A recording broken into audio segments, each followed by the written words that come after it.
गाडीबाट क्याब राखिदिनु हाती गर्न चाहन्छु आत्मसुरक्षा राख्नु होला भन्न चाहन्छु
यो चुनावी र्याली होइन म यति मात्र सम्झाउन आएको म यहाँ आएर धेरै भावुक किन भएको छु भने यतै वरपर 84 दिनसम्म मलाई कालकोठरीमा राख्दा तपाईँको आँखा भिजेको मलाई एक सम्झना छ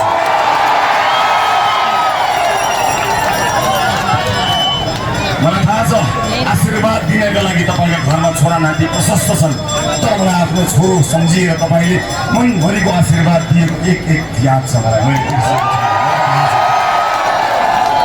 मलाई यो पनि थाहा छ अन्याय भयो भनेर 42 लाख मानिसले हस्ताक्षर गर्दा यसमा तपाईँहरूको पनि हस्ताक्षर छ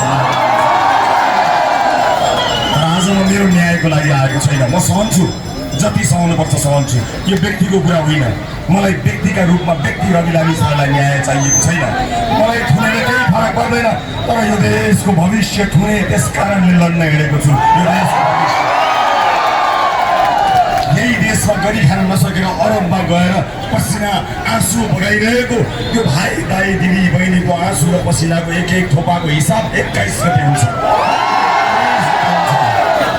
उद्योग कल कारखाना बन्द गराएर देशलाई टाट पल्टाएको हिसाब 21 गते हुन्छ के हिसाब हुन्छ मैले मेरो हिसाब गरेको छैन मैले मेरो हिसाब गरेको छैन मेरो कुरामा लड्दै गरौँला मेरा कानुनी लडाइँ लड्दै गरौँला तर यो देशमा सयौं मानिसलाई अन्यायमा पारिएको छ विभेदमा पारिएको छ न्याय थुनिएको छ अन्याय खुल्ला सडकमा छ त्यो न्याय दिने दिन पनि 21 गते हो त्यसका लागि लडिरहेको छ हामी बिर्सन्नौं हामी देशको भविष्य अन्धकार पारेर 34 वर्ष देशको ढुकुटीलाई टकुन टाट पार्नेहरूलाई बिर्सन्नौं उद्योग कल कारखाना बन्द गर्नेहरूलाई बिर्सन्नौं खाडीमा युवा लखेट्नेलाई बिर्सन्नौं बिर्सदैनौं न्याय र सुशासन माग्दा संसद भवन अगाडि ढलेका भाइ बहिनीहरूको रगतको एक थोपा बिर्सन्नौं हाम्रो बुवा दाजुभाइ दिदीबहिनीहरू यो शोभायात्राका लागि योभन्दा अघिल्लो चुनावमा पनि हामीले केही कोसिस गरेका थियौँ हामीले 21 जना साथीहरू लिएर गयौँ हामीलाई पुगेन सुशासनको एजेन्डा अगाडि बढाउन र कुशासनको युगलाई अन्त्य गर्नको निमित्त हामीलाई होनहार साथीहरू चाहिएको छ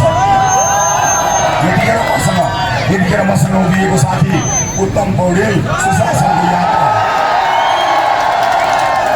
सुशासनको यात्रामा जति दुःख पर्दा पनि सँगै उभिएको मेरो साथी सहयात्री उत्तम पौडेललाई यसबाट संसद लैजानुपर्छ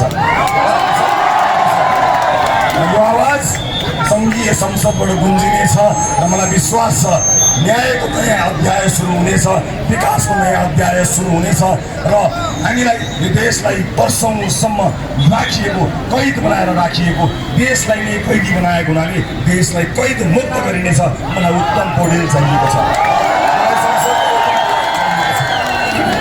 युवा दाजुभाइ दिदीबहिनीहरू, यो चुनावी सभा होइन मैले भन्दै आएको छु। म किन आएको भने म उत्तमका लागि अग्रिम बुकिङ गर्न मात्र आएको हो। भोट माग्न आउँदै गरौँला, तर म तपाईँको आँखामा हेरिरहेको छु।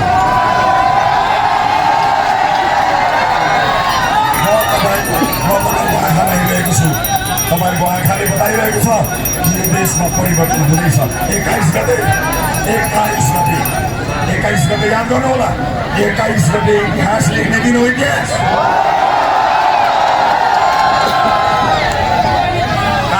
कागज कलम सबै तयार छ, मात्र तपाईँको हातले सही ठाउँमा भोट हाल्नुपर्छ। भन्दै आएको एउटा कुरा दोहोऱ्याउन चाहन्छु, यो महाभारत हो। महाभारत यहाँ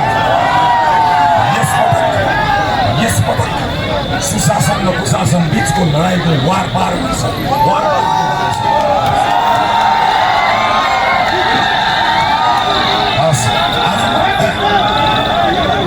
आज म यति नै भन्न चाहन्छु, घाँटी पनि बसिसकेको छ, तर पनि यति कुरा भनेर बिदा हुन्छु कि आफ्नो निर्वाचनसम्मका लागि तपाईँहरूले अब ध्यान दिनुपर्ने कुराहरू छन्। यहाँ भोट माग्न पाइँदैन र अर्को एउटा महत्त्वपूर्ण कुरा तपाईँलाई भन्न पनि छ मैले। साथीहरू, एउटा महत्त्वपूर्ण कुरा मैले भन्नै पर्ने छ, सुन्नु भाइ। धेरै महत्त्वपूर्ण कुरा भन्न आइरहेको छु म। भूमिहीन सुकुम्बासीको नाममा भएको राजनीतिलाई यसपटक अन्त्य गर्ने हो।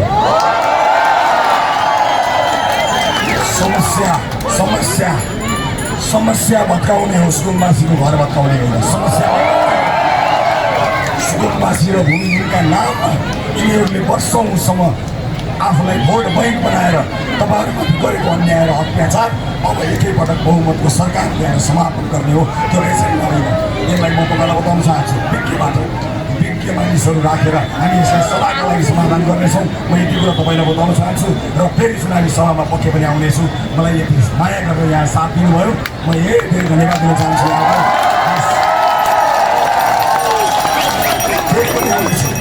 चुनावी कार्यक्रमको लागि आउनेछु। अहिलेसम्मको लागि यहाँ साथ दिनुभएकोमा, अहिले मात्र होइन हिजो आन्दोलनमा पनि साथ दिनुभयो, यो सबै चिजका लागि हस्ताक्षर लगायत सबै चिजका लागि यहाँहरू सबैलाई म हृदयदेखि धन्यवाद दिन चाहन्छु। जय देश, जय